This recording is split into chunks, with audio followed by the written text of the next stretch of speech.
இவ என்ன நம்ப வச்சு கழுத்து அறுத்துட்டாமா, கழுத்து அறுத்துட்டா. இல்லம்மா, அவ அப்படிலாம் இல்ல.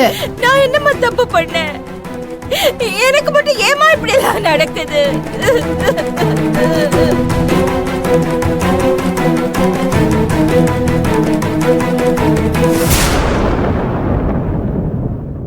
இந்த நாள் என் வாழ்க்கையிலேயே மறக்க மாட்டேன். உன்னையும் சேர்த்துதான்.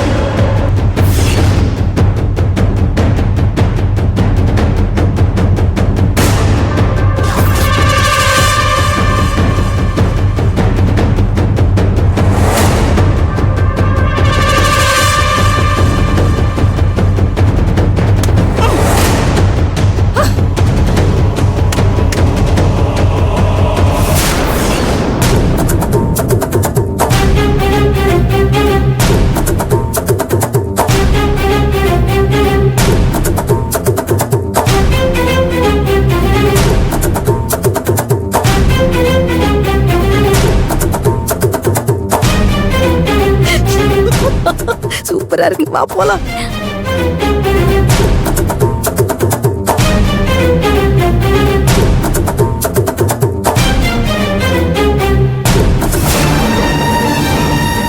அக்கா எங்கக்கா போற? அக்கா அக்கா நில்லுக்கா. மகா நில்லு அக்கா, மகா, தயவு செஞ்சு நில்லுக்கா. சொல்றத அக்கா கேளு. அக்கா சொன்னா கேளுக்கா. அக்கா சொல்றத ஒரு நிமிஷம் கேளு ப்ளீஸ்க்கா. புரிஞ்சுக்கடி அக்கா மகா, அக்கா நில்லுக்கா. கோவப்படாதடி. அக்கா சொல்றேன்ல. வலசரவாக்கம் போகணும், வரீங்களா? அக்கா சொல்றத கேளுக்கா மகா, ப்ளீஸ்க்கா. கொஞ்சம் புரிஞ்சுக்க. ஏன் இப்படி எல்லாரும் எடுத்தெறிஞ்சு பேசுற? ஐயோ அக்கா மகா, மகா, அக்கா. நீ சொல்றத கேளு. கேளுக்கா. அக்கா கோவப்படாதக்கா. நில்லுக்கா சொல்றேன்ல. அக்கா டேய், நான் என்னடா பாவம் பண்ணேன்? என்ன பாவம் பண்ண? மாப்பிள்ள ஒரு பக்கம் கோச்சிட்டு போறாரு, இவ ஒரு பக்கம் எல்லாரும் எடுத்தெறிஞ்சு பேசிட்டு போறா. ஐயோ,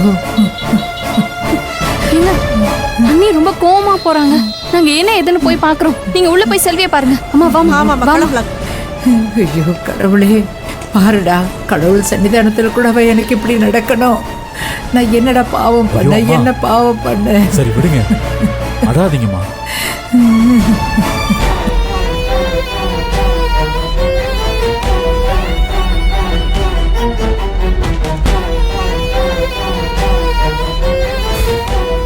செல்வி வாங்க.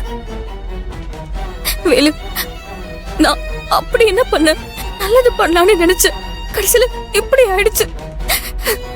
என்னால முடியல வேலு. அண்ணி ஏன் என்ன புரிஞ்சுக்க மாட்டாங்க?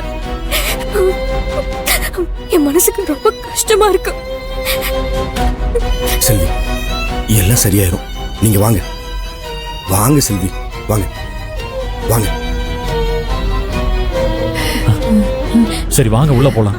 அப்பா வாங்கப்பா.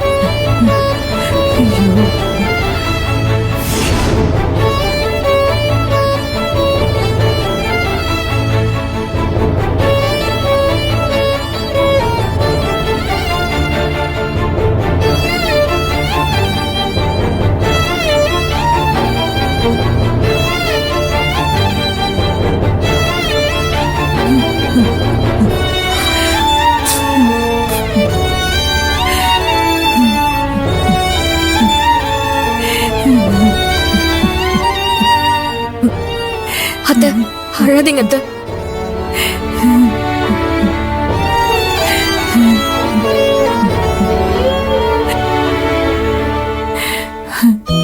அம்மா தாயே, ஏம்மா, ஏன் என் குடும்பத்தை இப்படி சோதிக்கிற? உன் சன்னதிக்கு வந்தா நிம்மதியா இருக்கலான்னு சொல்லுவாங்க. ஆனா நாங்க மனசு நிம்மதி இல்லாம மனசு நொந்து போற அளவுக்கு தள்ளப்பட்டிருக்கோமே. ஏம்மா, ஏன்?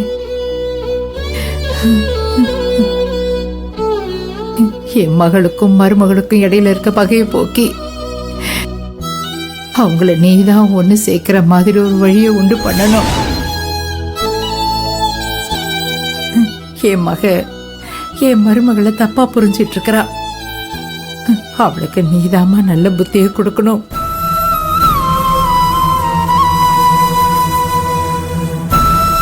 வாழ வந்த குடும்பம் நல்லா இருக்கணும்னு எல்லா பழி பாவத்தையும் சுமந்து எல்லாத்தையுமே மனசுக்குள்ள போட்டுக்கிட்டு சித்திரவதையை அனுபவிச்சுக்கிட்டு இருக்கா. அவளை பத்தி எனக்கு நல்லா தெரியும். என் மகளும் இவளோட நல்ல மனசை புரிஞ்சுக்கிற சூழ்நிலையை நீதாம்மா உருவாக்கி தரணும்.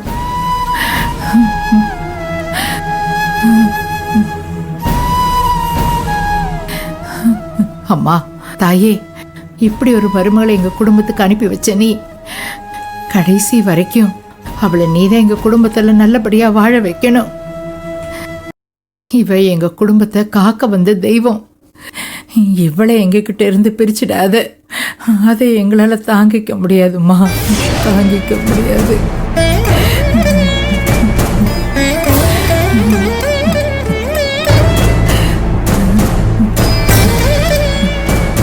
அம்மா, இங்க பாருங்க, அழாதீங்க.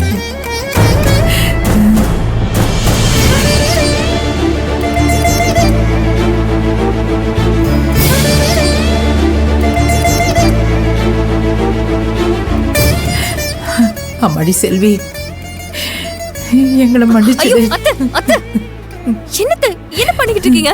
செல்விமா, தப்பெல்லாம் என்னதுதான். மகா உன்னை புரிஞ்சுக்காம இப்படி பேசிட்டு போறத பார்த்தா மனசுக்கு ரொம்ப கஷ்டமா இருக்குமா. ஆமா செல்வி, நீ அக்காவையும் மாமாவையும் சேர்த்து வைக்க தான் இவ்வளவு முயற்சி எடுத்த. ஆனா எனக்கு ஏதோ சூழ்நிலை இப்படி எல்லாத்தையுமே தலைகீழா மாத்திருச்சு. அக்காவும் மாமாவும் இப்படி ஒருத்தர் கோச்சுக்கிட்டு கோவிலை விட்டு போவாங்கன்னு யாருமே எதிர்பார்க்கல. இதுல அக்கா எல்லாத்துக்கும் காரணம் நீதான்னு தப்பா நினைச்சிட்டு போயிருக்கு. வேலு, என்னடா அமைதியா இருக்க? இல்லைண்ணே, மாமாவை சமாதானப்படுத்தி செல்வி இங்க கூப்பிட்டு வர்றதுக்கு பட்ட பாடு எனக்கு தானே தெரியும். ஆனா அக்கா இது எதுவுமே புரிஞ்சுக்க மாட்டேங்குது. அத்தை, நீங்க அழாதீங்க, முதல்ல கண்ணை தொடங்க. எப்படிம்மா அழாம இருக்க முடியும்? மனசு தாங்க மாட்டேங்குது. மகாவையும் மாப்பிள்ளையும் சேர்த்து வைக்கணும்னு நீ எடுத்த முயற்சி வீணா போனதும் இல்லாம இன்னைக்கு நடந்த சம்பவத்தை என்னால தாங்கிக்கவே முடியல. இல்லத்த, இது நமக்கு சோதனை காலம். இப்படிலாம் நம்ம உடைஞ்சு போற மாதிரியான காலங்கள் நடக்கதான் செய்யும்.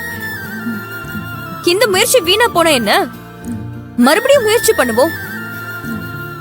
எப்படியாவது மகானிய சண்முக அண்ணன் கூட சேர்த்து வைப்போம். வச்சே தீருவேன். என் நம்பிக்கை என்னை விட்டு எங்கேயும் போகல. நீங்களும் அதே நம்பிக்கையோட இருங்க. எப்படிங்க இதெல்லாம் யாருக்கான சமாதானம்?